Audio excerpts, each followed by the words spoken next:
সবই ঠিক আছে, আমি তো সেই মেয়ে নয় যে মেয়েরা কোনোদিন হরিনাম শোনে না, হরিবাসরে যায় না।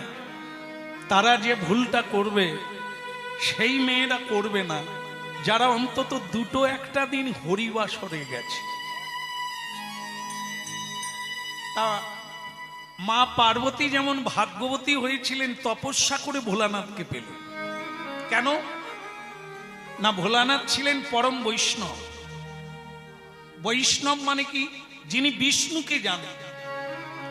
এই জন্য মা পার্বতী বলেছিল, ঝাড়ু দিলে বৈষ্ণবের ঘরে ঝাড়ু দেব। কেন না, বৈষ্ণবের কুঁড়ে ঘর, এরকম বিল্ডিং নয়, এত নকশা নাই, এত ডিজাইন নাই, এত লাইটিং নাই, এত ঝাড়বাতি নাই, কিন্তু বৈষ্ণবের ঘরে